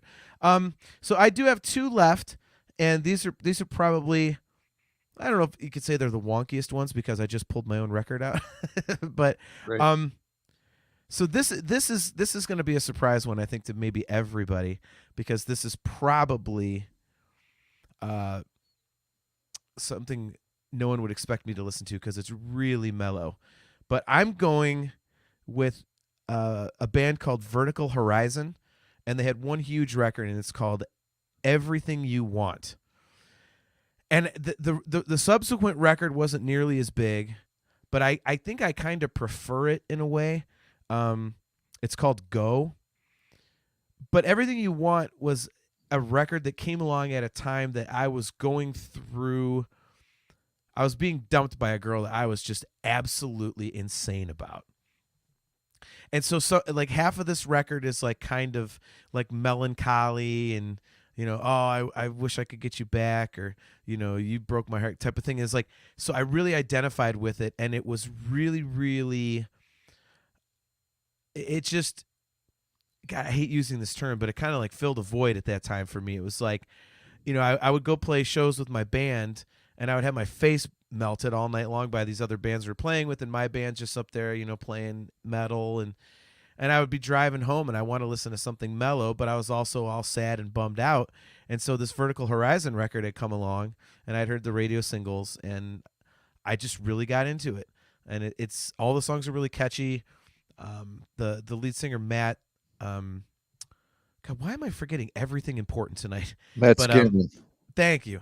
He dude, he's an awesome songwriter. Yep. And I just love it, dude. It's catchy, it's mellow. There's some kind of rock moments on there, but it's it's more of like a pop rock type of thing, and it's a record that I've always really, really enjoyed. So take my metalhead card if you must, but Vertical Horizon, Everything You Want, I love it, and I always flash back to those times in like my early to mid 20s when I was just absolutely heartbroken. And then again, the record after that, it's called Go, is really good if you want to check that out. So I don't know if you're familiar with them at all, but I actually saw them live at the House of Blues one time, and it was one of the best shows I've ever seen. They were excellent live. I was not prepared for how good they were musically. So Yeah, great band. I love those songs. We Are and You're a God. Have you seen the videos of Matt Scanlon singing with Richard Marx on those? Yeah. Oh my God, those like give me goosebumps. Those are Yep. so good. So good. Yeah, so great. Well, if you thought you went the mellow route, you've got nothing on me. I'm going to go back to 1993's double album, James Taylor Live. Wow. To me, there is no greater singer-songwriter that's ever walked this planet, and there never will be, than one Mr. James Taylor. I remember I did not know basically anything whatsoever about James Taylor other than hearing Fire and Rain, and my dad had some of his albums. And in one of my old bands, the drummer, we were on our way to Put-in-Bay to play the famous Roundhouse, which we played every summer for, I don't know, 5-6 years that I was in the band. And he had a cassette player, and he's like playing this, and I was like, that sounds like James Taylor. He's like, yeah. And he had the cassette or whatever. And so I went out literally, like, I think as soon as we got back, and I bought the CDs. I'm just like, man, the guy's voice is just butter. And I mean, the songs are all just classics, and you sing along to them, Carolina in My Mind, Sweet Baby James, Fire and Rain, Secret of Life, Country Road, Shower the People. I mean, they're all like, oh yeah, I've heard that. Oh, I've heard that. Just a hit making machine. And I don't know, there's nobody more down to earth that has that much talent in their body than that guy, I think. Yeah. I mean, he has a really great self-deprecating sense of humor. And one of my bucket lists, I do want to get out to see him. Like, it'd be cool to go see him at Blossom or something, like sit on the lawn and get some wine or something, like. Yep. But, that's definitely like a let's mellow out type of an evening. Yeah, it's mellow out, but he's got some songs that groove a little bit too. But yeah, it's just one of those, like, I don't know, I could sit down with a lot of his songs, and it's another thing cool I like about him is, like, I can figure it out on the piano. Like, oh, I'll play this acoustic guitar song, I'll bang that on piano and sound nowhere near as good, but I'm singing away and enjoying it and having fun, and trying to put a little bit of my own spin on it. And it's one of the few kind of guys I can do that with. And yeah, just mad respect for James Taylor. Yeah, I couldn't name you a James Taylor song to save my life, but the one thing that I will say is that all of his stuff, like you've talked about songs, throughout the show that sound so simple, and like, oh, I could play that, but if you did, it wouldn't sound anywhere near Yeah. what the actual artist is doing. And I think there's a lot to be said about a guy like James Taylor that has had this career for decades, and the songs are so simple but they're so timeless. And it's just this consistency, to his material. And I kind of always when I think of him, I think of a guy like Jimmy Buffett, where it's almost like, because a lot of my friends are actually into James Taylor, and it's kind of like the Dream Theater fan base, where you're kind of like almost in this little club. You know what I mean? It's just, Yep. Obviously James Taylor is a lot bigger than that. And the Parrot Heads with Right. Jimmy Buffett, and it's cool. It's like it's this like community, like the Deadheads used to be and stuff like that. And I just think there's something so cool about that. So, and to be able to vibe out to music like that, like you said, just go to Blossom and get some wine and just kind of just get into it. I think that's really cool. And again, career longevity of that sort is always fascinating to me, and I give anybody a lot of credit for that. Except for a couple bands that really suck, and I wish they'd go away, but I won't mention them. So, Motley Crue. No, I can tolerate Motley Crue, but yeah, I won't. Rolling Stones. Hate the Rolling Stones. Also hate Pink Floyd, but I can't say that on this show. So there you go. Two bands that did not make my list. Right. So, all right. Well, I have one more. And this is going to be an interesting one as well. This is an all instrumental album, and anybody who's listened to the show for any amount of time knows that I also have a nerd podcast called the Nerf Herder Council, and it is it's Star Wars based, but we talk about all nerd stuff. But the first several years of the show were all Star Wars, and even if I'm on a desert island, I've got to have my Star Wars fix. And it was a toss-up for me. But in the end, I have to go with where it all started because everyone can sing these songs. I'm going with the motion picture soundtrack to Star Wars Episode 4, A New Hope. It was close. I was about to pick Revenge of the Sith because I love that soundtrack too. But you got to go with A New Hope, man. Like it's the one movie soundtrack, at least for me, where you can hear the soundtrack in order and you know exactly what's happening on the screen because the music is that ingrained into your memory, and it's so strong. And I don't know, it's like I say, it might be kind of cheesy to choose a Star Wars soundtrack, but again, for me, if I'm on a desert island, I've got to have my Star Wars fix. And when the whole thing kicks in, you know exactly what's happening. You can, like you could picture the Star Destroyer going over and trying to blow up the Tantive 4, and obviously the Cantina theme, and Binary Sunset and stuff like that. You just know exactly what's happening because the movie is just so iconic and the soundtrack is just so iconic. They blend together so well. And oh my God, what is that?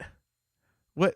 Okay, so this is terrible for the audio listeners, but it's terrible for everybody because you're muted. I showed you this before, didn't I? No, you mentioned it, but you never showed it to me. So yeah.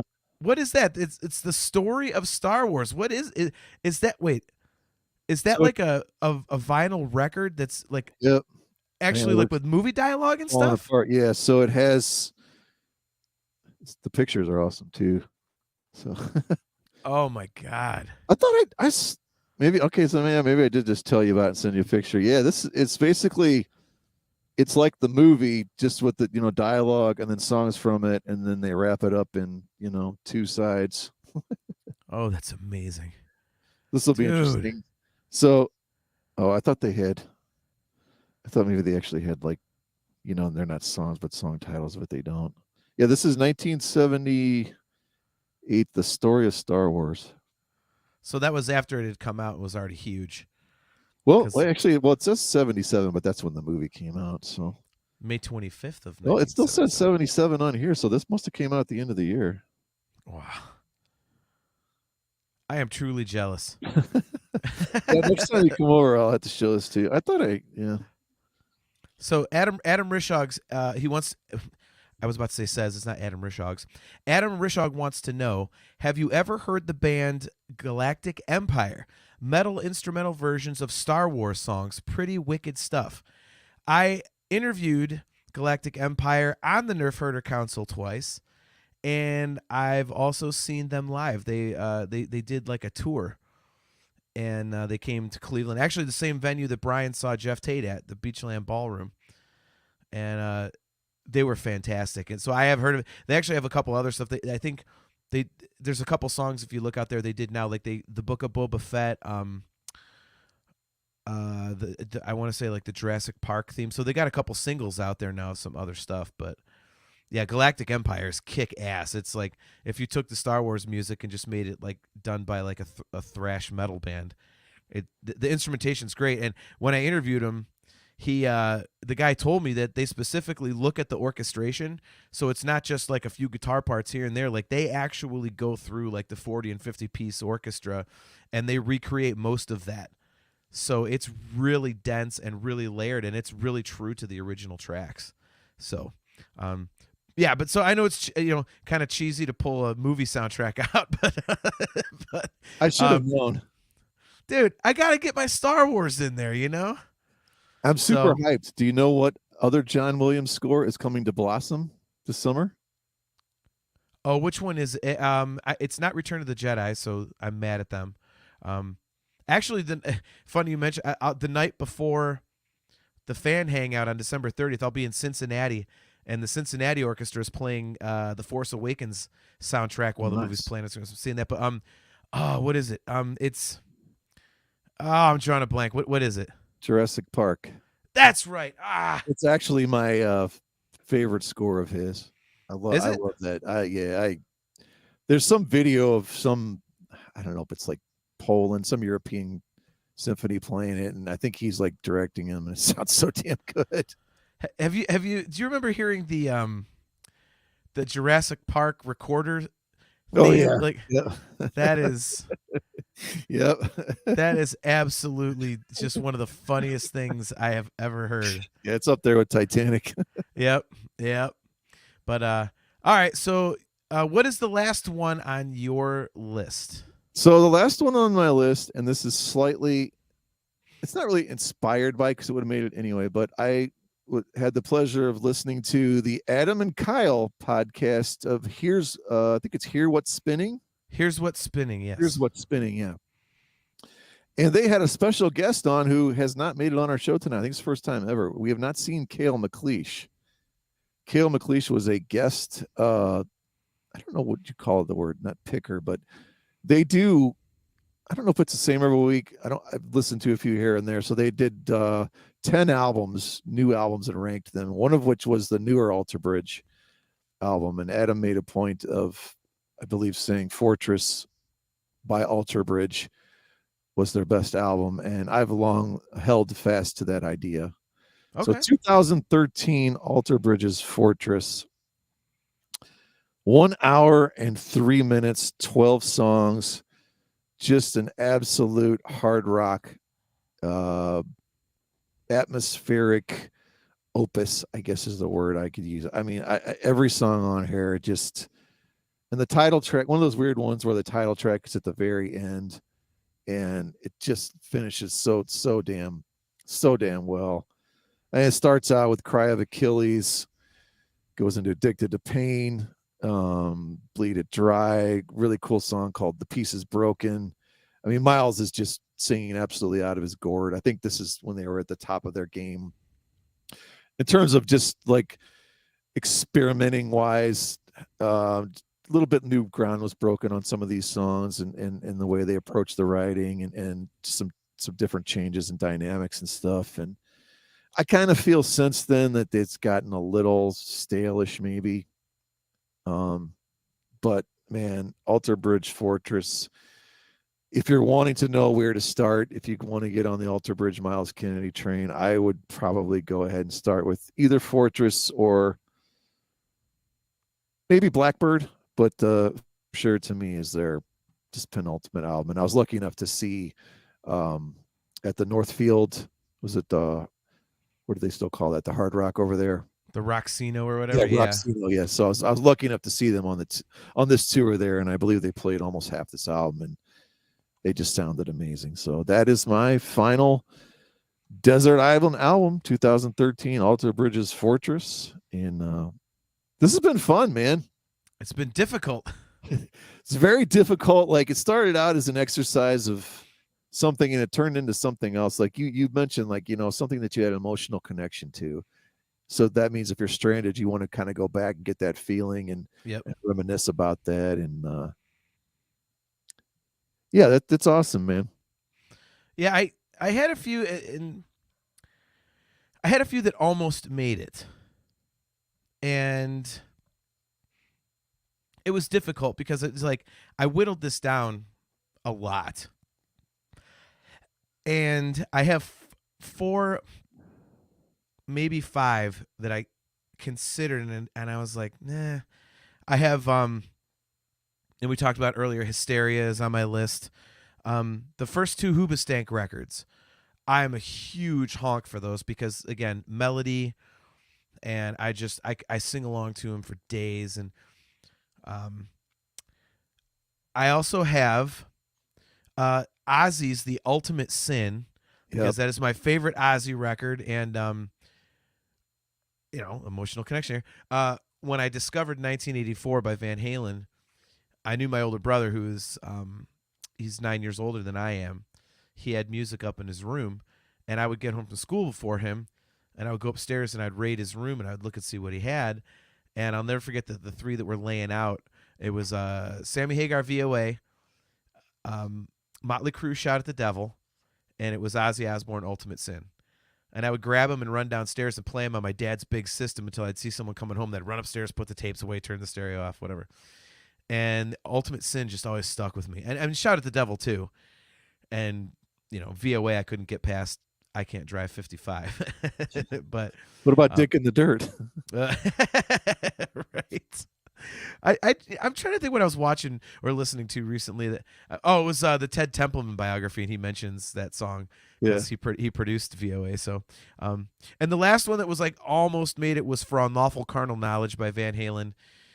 Because when Pound Cake came out, I was 15, and I burned out so many copies of that album. I just absolutely love For Unlawful Carnal Knowledge. So, did you write down any that almost made it? So I took one off of there because I was going to probably get creamed for it. Okay. And I don't care. I'll say it now. I actually had, you're going to laugh at this, I had Jay-Z, The Blueprint 3. What? Look, a real quick story on that. So I had moved from customer care department to another department, the reconciliation department in community care. And I'll just come out and say it. I was the only white guy there, right? So, okay. And we did this thing where I was like, I wonder if I can get, some of my coworkers to listen to something I have and see if vice versa. And there was this one girl there that I had her digging some Green Day and some, actually, I think it was the second Hoobastank. I had a couple songs on there she was digging too. And it was funny. And she's like, and the one that everyone just kept talking about, I was like, well, just check out the Jay-Z, and that's the one that has Alicia Keys, the New York Concrete Junk. It's been played to death. But there was a lot of really cool, different types of songs on there. It's like it goes the gamut of like funk and disco and like industrial and electronic, and I don't know. I just thought it was one of those where, sort of by the end of me working there, I just sort of just kept that album on play, just kind of kept playing it, and I just really dug it. I just thought it was really cool. Okay. But then I'm like, I don't know if I want to put this on my list. But anyway, so I had that on there. I had another one. I had Switchfoot, The Beautiful Letdown. I don't know if you ever got into them. They had a couple of hits, Dare You to Move and Meant to Live. They originally were, I guess, it's a little bit of controversy surrounding this. I guess they're originally a quote unquote Christian rock band. And then that's what I thought. And then maybe really not so much, but they never really mentioned, those kind of themes in their lyrics. But I mean, they're very deep lyrically, but they don't really say God and stuff in them too much. Okay. But yeah, I know there's something about that album. I heard the single and it was one of those like, okay, I got to go buy the CD, and I thought it was going to be one of those like as soon as I bought the CD, like, and this isn't going to be. But man, they're just a real unique. Poppy vocally was great, and just huge anthemic choruses I could get into, and it was I don't know, it just the kind of stuff that makes you feel good yet sort of sad at the same time, and sort of contemplative, like All right. I love that type of music. Like the older I get, the more if I get something that like literally can trigger like all those things in me when I listen to it, then I dig it even more. Okay. Yeah, I'm not familiar with that band, to be honest with you. Well, before we go, Adam Rishog literally says before we go, Okay. what do you guys think of the new Metallica track? I will let you go first. Okay. I think it's just let's try to write a song. It sounds like Motorhead. Be done with it. It does kind of sound like that, doesn't it? And I'm not saying that's bad, but let's just be honest with ourselves. They don't have it in them to come out with a Ride the Lightning or a Master of Puppets song wise. They don't have them in them. Yeah. It's not there. That's gone. And that's okay. But let's Yeah. just stop pretending that that's there. And so this is probably what you're going to get, And again, it sounds like something that you or I could have come up with in 5 minutes. Yeah. And it's very throwback and Motorhead-ish, but that's my take on it. I it's cool. I like it. They put Lars back on a grid. I will say that. So his drums are actually not untouched, which I think is good. I like the double bass. I'm glad that it sounds old school. It definitely does sound like it sounds more like one of the covers they would have done. Yep. Back in like the around the time of the Black Album. But I mean, it's good. It's cool that they're getting back into some heavier stuff. The Lux Eterna, like that's kind of cool. Like Lars Ulrich, though, I mean, the guy, I don't know why he even owns toms anymore. all he needs is cymbals, a snare drum, and a kick, because that guy is so averse to playing the toms. Every drum feels like, Jesus Christ, will you throw in some toms? Like, and I have a hard time getting past him in that band anymore. I mean, I've been pretty vocal about that, but I think it's cool. The thing that worries me is that the track listing and everything for the record sounds just like it did with Hardwired, where it's like 12 songs but like 70 plus minutes, and it's like Hardwired had some great stuff and then some pretty serious filler. It's like you don't need to have that many songs, especially when like 3 or 4 of them are just shit. So if you just put like the 8 or 9 best out there and made it like an hour long or something, like that would be a kick-ass Metallica record. So I think I'm thinking it's going to be like that again. But I mean, this is a good start. But again, like at 77 minutes, we have 11 more songs, and this song's only like 3.5 minutes long. So you're talking about you've got 11 songs at 73 minutes coming up. Yeah, I don't think they have it in them to make a 6-minute song anymore. I just don't. I would say. Yeah. So, well, that was a blast, man. Unfortunately, this is your last show for the rest of the year. We have the big fan appreciation, the fan hangout show coming up on Friday, December 30th, and you will not be taking part. I'm going to give the fans the ultimate present. They don't have to see my ass. Well, I'm going to miss out. I might be able to tune in live and watch a little bit as I'm driving, hopefully, to catch a little bit of your shenanigans. I do have some guest hosts coming on. I got to get in touch with them and do some test recordings, but our friend Chastity is going to be coming on and hosting a bit with me. I actually have a gentleman from Germany who still is in the industry, so I don't know how juicy we can get, but he was Dream Theater's label rep back around like the late 90s. So he is familiar with them. So he's going to come. I think we're going to have him on first because it's a 5-hour time difference. But he's actually going to come on and tell us some Dream Theater stories from having worked with the band as their label rep. I just got to confirm that with him. And then Everett Painter might come on. Obviously, he runs the chapter of the Dream Theater USA fan club here in our area. And we have another gentleman that has asked to come on as well. So I will be talking about anything and everything. The gorilla farts will be flowing. And if any of you guys listening or watching would like to come on and take Brian's place for a while on Friday, December 30th for the Fan Appreciation Show, the Fan Hangout, just shoot us an email to talkingintoinfinity@gmail.com, and I will get in touch with you, and we'll set up a quick test call to make sure all your stuff's working great, and then we'll get you scheduled for that night. So it's going to be a lot of fun, man. I can't believe you have to miss it. That really sucks, but, family comes first. It does, man. It's been a cool year, man. We just finished our second year, is that right?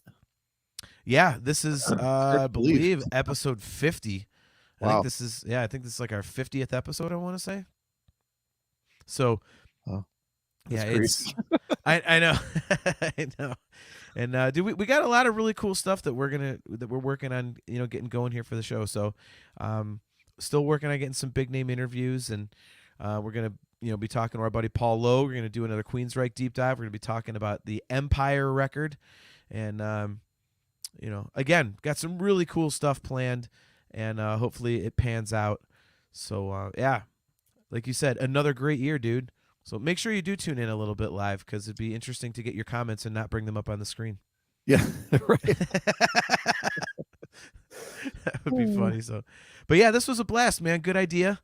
And I guess show wise, I will see you in 2023. Yeah, I'm not coming back till next year. I'm sorry. I hate to break it. So. Nice. That's great. Well, guys, thanks again for tuning in. Appreciate it. Adam Rishog, Chastity Crawley, great to see you guys. Our good buddy Logan Brannigan, Daniel Navarez Arojo, thanks for bringing your list. John Toburin, thank you.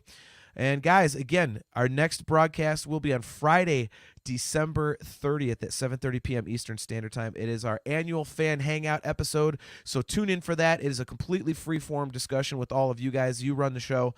If you would like to jump on camera and co-host with me for a segment, just shoot an email to talkingintoinfinity@gmail.com, and I will get you all set up. So, Brian, I will see you in 2023.